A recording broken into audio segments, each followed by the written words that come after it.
Let me begin with a moment I've never really talked about. A few years ago, I found myself in the emergency room at 2:43 a.m. EM. My hands were shaking, my heart was sprinting like a wild horse. Not because of an injury, but because I thought I was dying. When in fact, I was having a panic attack. I was told gently, "You're safe, you're okay, you're not dying." And the moment I heard those words, I broke into tears. Because while I was physically safe, I wasn't okay inside. My mind had taken me hostage, and I realized it wasn't the chaos outside me that caused the storm. It was that I had never learned how to train my mind to stay calm no matter what. So today, let's talk about that. Not with judgment, not with shame, but with love. If this message stirs something in you, even just a little, take a moment to like, subscribe, share, or comment, not for the numbers, but because connection starts with brave, small actions. We often grow up believing that calm is something people are born with, like eye color or height. We point to those who never seem rattled and say, they're just built different. But that's a myth. A comforting one, maybe, but still a myth. The truth is, calm isn't some magical trait that a lucky few inherit. It's not a personality quirk. It's not about being quiet or introverted or naturally chill. Calm is trained, it's learned, and more than anything, it's chosen, moment by moment, especially when it feels impossible. And here's the honest part that no one really tells you. You don't get calm by reading books about it. You don't find it in a quote you post on your Instagram story. You don't wake up one day with an enlightened spirit because you finally bought that meditation app. You earn calm through discomfort, through choosing the pause instead of the reaction, through stumbling, messing up, and trying again. You earn calm when you're in the middle of a hard conversation with someone you love, and every bone in your body wants to shout or shut down, but instead, you take a breath, feel your feet on the ground, and speak from your values instead of your wounds. You earn calm when you're overwhelmed by bills, work stress, or heartbreak, and instead of spiraling, you give yourself permission to sit still, not to solve it all right now, but to let your nervous system breathe. This is what people rarely see, the invisible moments where calm is built. Not in the spotlight, not when the world applauds your self-control, but in the quiet corners of life. When you choose to be grounded, even though everything in you wants to escape. When I started doing this work, the internal kind, the hard kind, I remember realizing how loud my mind was. It wasn't peaceful in there, it was chaos. Judgments, fears, old stories playing on loop. And I used to think, how will I ever quiet this storm? But then someone wise told me, you don't silence the storm, you learn how to sit with it without losing yourself. That line changed my life. So no, calm is not a magical gift. It's not reserved for monks or gurus or people who never seem to sweat. It's for you. It's for all of us. And it starts with deciding in the smallest, realest ways that you're ready to stop being at war with your own mind. It starts with choosing to trust that peace is possible, even here. And we do it without even realizing it most of the time. We hand over our emotional power to other people. We say things like, she made me so angry, or he ruined my whole day, or that comment destroyed me. And look, I get it. I've said those things too. When someone cuts deep with their words, when they reject you, humiliate you, or trigger something old and raw inside you, it's natural to feel like they have power over your emotions. But here's a bold, sometimes uncomfortable truth. Our reactions are our responsibility. When we resist, when we are vulnerable, when we resist, always. No one can climb inside your mind and pull a lever that makes you explode, shut down, or spiral. People can push buttons, absolutely, but the wiring, that's yours. And until we take responsibility for that wiring, we'll always be at the mercy of other people's chaos. I remember one moment, not my proudest. Someone I loved and trusted said something in a moment of carelessness that hit me like a freight train. I felt betrayed, dismissed, and I didn't pause. I didn't breathe. I didn't ground myself. I reacted. Harshly, I snapped, cut them off emotionally, and distanced myself with silence and pride. But later, when the noise in my chest settled, I realized something hard. They hurt me, yes, but I chose the response. And that choice, it didn't align with the person I want to be. You see, when you train your mind to stay calm, it doesn't mean you stop feeling. It means you create enough space between the trigger and the reaction to respond instead. It's that space, that pause, that changes everything. It's the difference between slamming a door and opening a conversation, between burning a bridge and building a boundary, between regret and self-respect. And it's not about being passive or pretending that people don't affect you. That's spiritual bypassing. What we're talking about is power. Real power. The power to show up as your truest self, even when someone else is not. The power to say, I'm hurt, and I'm going to communicate that with clarity, not chaos. That kind of power takes practice. It means checking in with yourself when you feel activated. It means asking, what part of me is reacting right now? My ego? My fear? My childhood wound? And what would it look like to respond from my values instead of my pain? Sometimes that means walking away for a moment. Sometimes it means saying, I need a minute before I respond. Sometimes it means crying quietly, not because you're weak, but because you're choosing not to weaponize your hurt. This kind of emotional ownership isn't easy, but it is liberating. You start to realize that other people don't get to control your emotional climate. They can bring the thunder, but you get to decide whether you'll become the storm or stand in your peace. And I'll be honest with you, that choice, it's the beginning of everything changing. Because when you stop blaming others for how you feel, you stop giving away your power. And when you stop giving away your power, you start becoming someone who doesn't just survive chaos, you start becoming someone who transforms it. Quietly, courageously, and from the inside out. One of the biggest myths we hold, and I've carried this one too, is the idea that calm comes from being in control. We think, if I can just fix everything around me, if I can keep people happy, if I can organize the chaos, prevent the pain, avoid the uncomfortable, then I'll finally feel calm inside. But let's be honest, how often does that actually work? Life doesn't care about our control strategies. It interrupts, it disappoints, it surprises us, people let us down, plans fall apart, the future stays unpredictable no matter how many spreadsheets we build or boundaries we try to tighten. And here's what I've come to believe through some pretty raw and painful moments. Real calm doesn't come from controlling what's around you. It comes from connecting with what's within you. Let that settle for a second. Calm is not about making sure everything is fine. It's about knowing that you'll be okay, even when it's not. There was a moment, I still remember it so clearly, when someone I loved was hurting and I couldn't fix it. I tried everything. Solutions, pep talks, being strong, offering answers. But none of it helped. In fact, the more I tried to control the situation, the more disconnected I felt. From them and from myself. And eventually, I just sat with them. No advice, no fixing, just my presence. And something shifted. Not outside, but inside me. It hit me like a quiet truth. Calm isn't created through power. It's created through presence. It's that sacred space where you don't need to do anything, you just need to be. And when you give yourself permission to be present with your feelings, your fear, your humanity, you create a kind of calm that no one can take from you. You create a kind of calm that no one can take from you.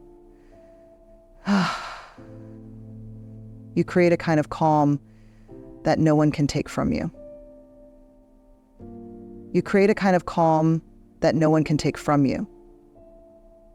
You create a kind of calm that no one can take from you. You create a kind of calm that no one can take from you. You create a kind of calm that no one can take from you. You create a kind of calm that no one can take from you. because it's not built on the fragile illusion of control. It's built on connection to your breath, to your body, to your values. We are taught to believe that presence is passive, that if we're not fixing, solving, pushing, striving, we're wasting time. But that's a lie. Presence is one of the most powerful things we can offer to ourselves and to others. It says, I trust that I don't need to control this moment to survive it. I can stay with myself even when it's hard, and this presence, it's something you can carry into every space you walk into. When someone's yelling at you, presence. When your plans fall apart, presence. When the future looks uncertain, presence. You place your hand over your heart, you breathe in slowly, and you whisper inwardly, I am here, I am safe, I can handle this moment. Calm becomes less about the world behaving itself and more about you remembering your own power to stay grounded, to stay rooted in truth, not panic, to stay soft in your spirit, even when everything else feels sharp. And let me tell you something, gently but clearly, the most powerful person in any room is rarely the loudest one. It's the one who is present. It's the one who doesn't flinch at discomfort, who isn't thrown by other people's chaos. It's the one who knows, I don't have to control this to carry peace into it. So if you've been chasing control, exhausting yourself trying to fix, manage, and predict everything, maybe it's time to ask yourself, what if calm isn't about the control I've been chasing? What if it's about the connection I've been avoiding? The one with myself? What if it's about the connection I've been avoiding? The one with myself? And what would it look like to come home to that today? In a world that moves fast, rewards urgency, and celebrates the loudest voice in the room, stillness can feel like a strange rebellion. It can feel like weakness, like doing nothing, like falling behind. We're constantly told to hustle, to react quickly, to prove ourselves, to always have a response ready, an answer loaded, a comeback in our pocket. And if we're not moving, not fixing, not fighting back, then we must be losing, right? But that's not the truth. That's just noise. Stillness, real stillness, is not weakness. It is strength in its purest, most grounded form. And I'm not talking about sitting cross-legged on a meditation cushion for hours while chanting in perfect harmony with the universe. I'm talking about the kind of stillness you find in the middle of a heated argument, when you choose to stay rooted in yourself instead of escalating. I'm talking about the stillness you access when someone throws blame or shame your way, and you pause, not because you have nothing to say, but because you're choosing not to let someone else's chaos drag you out of character. Stillness is the quiet power that says, I don't need to match this energy. I'll meet it with clarity. I learned this lesson in a painfully humbling way. There was a time in my life when everything felt loud, inside and out. The stress of work, the weight of expectations, unresolved grief that I kept pushing down. Every moment was filled with noise. And I thought if I just kept moving, just kept doing, I could outrun it. But I couldn't. One day, I found myself sitting in my parked car, engine off, silence all around. And I just sat there, unable to go inside. I couldn't fix anything in that moment, couldn't change anyone else, couldn't rewrite the past. All I could do was be. And something unexpected happened in that stillness. I heard myself. I really heard myself. Not my fear, not my to-do list, not the old voices in my head. Me. I felt tears slide down my cheeks. Not because I was breaking, but because I was finally letting go. I wasn't holding up the walls anymore. I was sitting in the rubble and realizing it wasn't weakness. It was freedom. That's what stillness does. It gives you the space to meet yourself again, underneath the noise, the roles, the performances, the reactions. It says, you don't have to prove anything right now. You don't have to fight for your worth. You already have it. Stillness isn't about being passive. It's not resignation. It's not giving up. It's restraint. It's the ability to hold your center when everything around you is spinning. It's what gives you the power to respond from a place of wholeness instead of woundedness. And that kind of strength doesn't come from dominance. It comes from deep self-respect. You know what's harder than reacting? Pausing. You know what takes more courage than yelling back? Remaining quiet until your truth is clear. You know what shows real power? Sitting in discomfort without reaching for distraction, validation, or retaliation. Stillness is sacred. Stillness is where your truest voice lives.